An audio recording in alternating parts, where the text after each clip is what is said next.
Wait. This is Cape Town, the city where you'll instantly fall in love with the views, the food, and the occasional dose of adrenaline.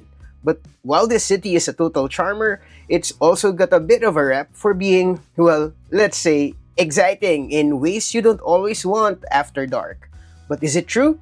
Should you be worried? And which area should you stay?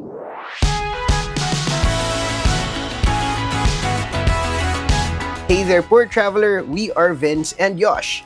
Before we show you the different places where we stayed in and around Cape Town, if you're new to this channel, know that we consistently publish informative travel videos like this, so please subscribe to this channel, hit the bell icon beside it, then select all so you're always notified whenever we have new uploads. We're now past 200,000 subbies, so thank you. Okay, here's the thing. To say that Cape Town is complicated is an understatement. It's where the mountains are epic, the seascapes are majestic, and figuring out where to stay is harder than choosing between wine and more wine. But don't worry, in this video, we'll help you decide where to stay based on our personal experience. Will it be the affordability and easy access to key attractions of the city center? Maybe the V&A Waterfront where you can shop, eat, and take Instagram-worthy photos every 5 steps. Or perhaps Stellenbosch, which is technically outside Cape Town, but hey, nothing says secure like being surrounded by endless vineyards, and the worst that can happen is maxing out your credit card. First, let's discuss the Cape Town City Center. City Center, City Bowl, Downtown, don't be confused. They all refer to the same thing. But whatever you want to call it, one thing is true. It is the heart of the city. Vibrant and full of life. Staying here gives you quick access to some of the best restaurants, museums, and shops. By day, it's a fun place to explore and you'll find yourself bouncing between coffee shops and snapping pics of Table Mountain, plus close to public transport, making it super easy to get around. But here's the catch. Once the sun goes down, it is complicated. Cape Town is often on the list of the most dangerous cities on Earth. The locals we met told us that much of it is overblown because most crimes are concentrated in certain areas. Areas that tourists don't normally go to anyway. So, don't be too scared to come to Cape Town. It's a really beautiful city. Yet, they also discouraged us from roaming the streets downtown after dark, especially alone. All these precautions made us a bit nervous, to be honest with you. So yeah, City Bowl's great. We didn't have any bad experience here, but we were cautious. But why do tourists still choose to stay here? Aside from accessibility, it's also very budget-friendly. On our last few nights in Cape Town, we stayed at Daddy Longlegs, which was cool, funky, and a little offbeat. Far from your typical chain accommodation, it's known for its artsy vibe where each room is individually designed by local artists. Like this room, this was the room assigned to us. Look at it, it's really captivating. Staying here feels like stepping into Cape Town's creative scene itself. As for the amenities, the rooms are cozy and they come with just the basics. Comfy beds, ensuite bathrooms, and free Wi-Fi. But don't expect lavish extras like room service or a pool. It's more like a no-frills type of hotel. But they got the friendliest, most helpful staff. They helped us pick where to eat, where to get a cup of good coffee or cocoa, and whether or not we should go to the places on our itinerary. Historically, Daddy Longlegs started as a boutique art hotel and has since become a go-to for travelers looking for something with character and charm. It's not the fanciest hotel in the city, but it's definitely got soul. And it's really pocket-friendly. If you're on a budget and you want to stay in the middle of the city, this is a great place to book.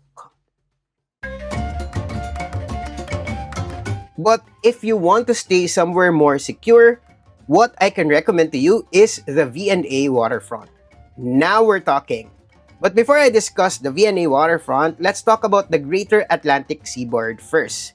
Cape Town's Atlantic Seaboard is a section of the city's coastline that runs along the western side of the Cape Peninsula, bordering the Atlantic Ocean, hence the name. It's best known for its breathtaking views, beautiful beaches, and vibrant neighborhoods that are more affluent than downtown, including Camps Bay, Pantry Bay, Sea Point, and Green Point. All of these are generally safe choices for tourists, but the most ideal of them all is this, V&A Waterfront. Why? It offers the vibe and the views of the other neighborhoods, Table Mountain, Lion's Head, Ocean, and all that jazz, but more accessible. It's closer to the city center where most museums and historic landmarks are located.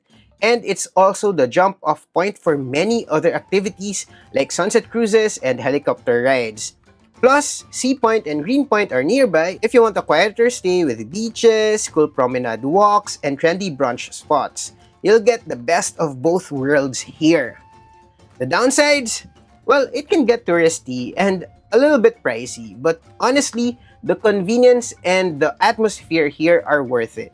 Here at V&A, we stayed at Radisson Red Cape Town V&A, right in the middle of the action.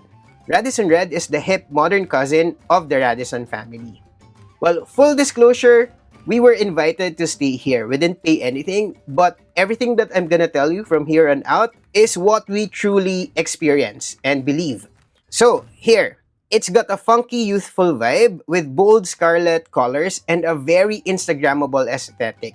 Think giant murals and rooftop pools. Yes, rooftop pool. And by the pool is this bar, which is great for spectacular views of the Table Mountain and the waterfront. Even our room had a vista that was pretty hard to match. We never closed our blinds, not even once during our stay here. The room assigned to us was spacious too, and while it's minimalistic, the attention to detail is refreshing. For example, the closet door handles also double as hooks, and the graphic typography on the door also reminded us of the important details of our stay. In terms of price, Radisson Red sits in the middle. It's not a budget hotel, but despite the convenience, it's not too expensive either. Expect prices to skyrocket in peak season like all things do, but in lean and shoulder months, the rates are reasonable. No wonder most travel agencies like Constellation Travels choose this as lodging for their clients. If you want easy access to Cape Town's best attractions, good vibes, and a little luxury without going overboard, Radisson Red and the entire V&A Waterfront nail it. Okay, let's clarify first. Stellenbosch is not within Cape Town, but it is very close, about 50 minutes east, and is a favorite among those who want a more relaxing, more romantic, more special South African getaway. It's part of the Cape Winelands region and is known for its beautiful vineyards, historic architecture, and university town atmosphere. Staying here gives you access to some incredible wineries where you can taste wine, wander the gardens, and live out your I'm in a vineyard scene from a rom-com fantasy. It's also got a pretty notable food scene, with restaurants serving everything from fine dining to farm-to-table fare. We recently got an invite to stay overnight at Lanzerac Hotel and Spa in Stellenbosch, and it hits different. If you're after old-world elegance and pure indulgence, this 5-star hotel might be for you. This hotel is housed in one of the oldest wine estates in the country, dating back to 1692. The estate itself is historic, blending Cape Dutch architecture with modern luxury. As we drove into the property, I couldn't shake the feeling that I'd somehow stumble onto a movie set. The first that greeted us was its cinematic rows of oak trees surrounded by majestic mountains and sprawling vineyards. And at the end of this tree tunnel was Cape Dutch architecture that made me feel out of words and very out of place. You see, we came here straight from a game drive in Kruger National Park, then flew to Cape Town Airport to get here. We were not appropriately dressed for all this opulence. After checking in and the delicious welcome drink, we were taken to our spacious room with a chandelier, plush furnishings, a marshmallow soft bed, antique decors, and a terrace that opened up to courtyard views. I stood there for a moment trying to figure out if I was dreaming or if someone had mixed up my reservation with a celebrity. After settling in, just when the sun was about to set, I ventured out to explore the property, and the vast grounds were a delight, with beautifully manicured gardens and pathways. Now, let's talk about the food. Lanzerac has 4 on-site dining spots. We only got to try the Manor Kitchen, but its menu was filled with gourmet dishes that sounded fancy enough to have their own wine estates. For starters, I had crispy pork belly and king oyster scallops served with apple celery root puree and spiced mushroom juice, which I paired with Lanzerac's homegrown Pinotage Rosé, which is made from 100% Pinotage grapes. That might not be a good pairing at all, but I wanted something aromatic to flush down the savoriness of my appetizer. Vince, on the other hand, had crayfish cacio e pepe. It's seafood and cheese goodness, balanced well by the pink peppers. I know because I had a taste of it. He paired it with fruity Lanzerac 2023 Sauvignon Blanc to cut the richness. For mains, I had a duo of lamb belly and cutlet, which was so tender it practically sang to me. It was served with artichoke potato gratin and lemon onion soubise. Paired it with a glass of smoky 2021 Pinotage, which was matured for 16 months in French oak. I thought its spicy notes complemented the dish really well. Vince had the smoked filet mignon served with sweetbreads, roast heirloom carrots, and garlic potato puree. It was a perfect medium rare, and the light seasoning of the steak went well with the plum and berry notes of his Merlot. If you're interested in wines, we were told the wine tasting room is a must for guests who want to sample their award-winning vintages, but because we had very limited time, we didn't get to try it. We didn't get to explore the rest of the property as we would be leaving early the next morning. On the flip side, Stellenbosch is a bit far from the main Cape Town attractions, so if you're looking to mix up your beach and city sightseeing with wine tastings, the travel time can be a drag. But if your main goal is to unwind and sip vino, or you simply want to get away from it all, Stellenbosch might just be for you. So, which area is the best? We've tried staying at all these districts and we found them to be completely different from each other. Each has its own character and appeals to very different markets and types of travelers.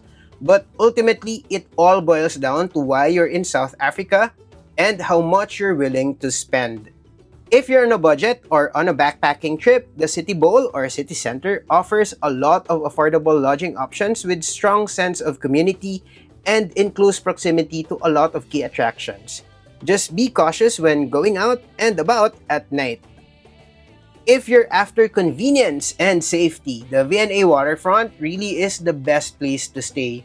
Everything is within easy reach from here, from shopping spots to tours to restaurants. Even the other famous neighborhoods can be easily reached when you're staying here.